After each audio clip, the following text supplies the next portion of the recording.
Good morning mga kabengbeng. So meron na naman po tayong i-grouping test for today. So bisperas na po ng Pasko, Merry Christmas sa ating mga kabengbeng dyan, mga kabengbeng from around the world. So meron tayo dito unit, another tactical Falcon na pupunta naman po ng Bohol. Big shoutout sa ating kabengbeng from Bohol mga kabengbeng na si Sir Edwin Ciruela, and also big shoutout sa kanyang kasama na nag-refer sa atin. Salamat din po kay Sir Florante Aguilar. Sir Florante Aguilar, ito na po ang yung unit. Napaka-pogi po. Ayan. Ayan, sir. So, ito po ay pupunta ng Bohol mga kabengbeng. Ayan po ang yung unit. Sir Florante, ito na po ang inyong unit ng inyong kaibigan na si Sir Edwin. Ayan. Sir Edwin, ito na po ang yung unit.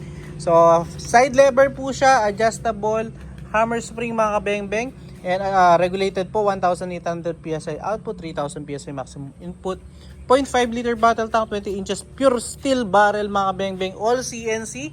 Ayan, napakalinis ng pagkakagawa, napakaganda po. And also yung kanyang barrel band, CNC din po mga kabengbeng. Napakapogi. Folding buttstock, napakaganda ng folding niya, and adjustable buttstock mga kabengbeng.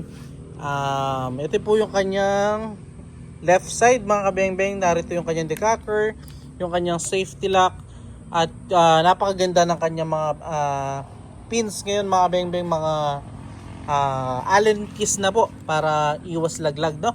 So, at napakatibay na underrail mga kabengbeng.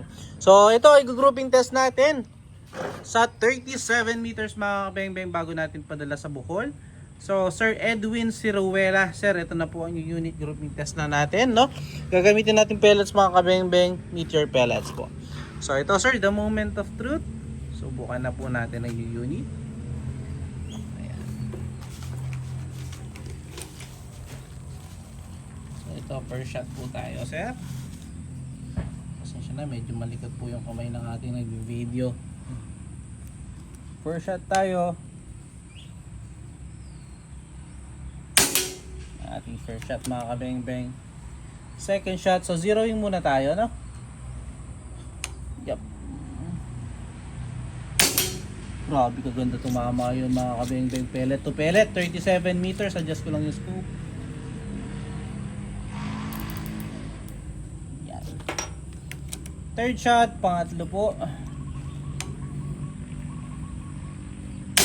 Grabe kaganda tumama sir, 37 meters. Isang butas po yung pinupuntahan ng ating mga pellet. Pangatlo,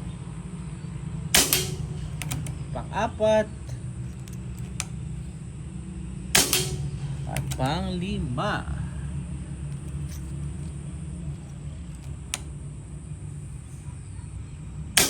Grabe yun sir, 5 out of 5.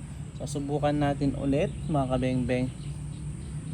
Taas natin, no? So another 5 shots, confirm po natin itong ating groupings, no?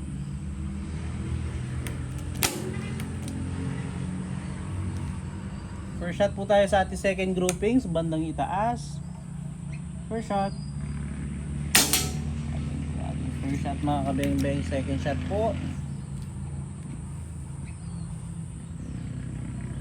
So 12 rounds magazine po pala ito na side lever, no? Second shot. Grabe yun sir, kaganda tumama. Pangatlo,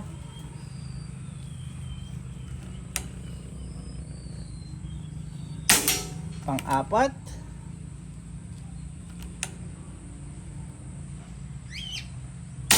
at pang-lima.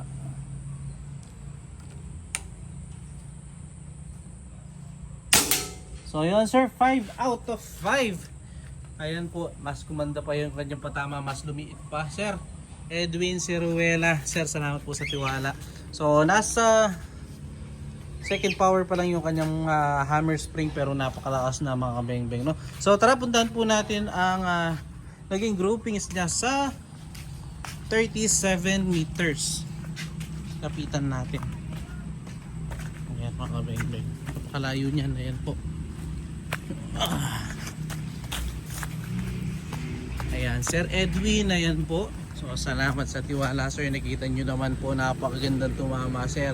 So, So Sir Edwin, ayun po ang inyong unit. Ayun pa lang po, no? Then ito yung ating steel plate. So salamat po again mga kabeng-beng. Sir Edwin, paintay na lamang po ang unit. Peace out po.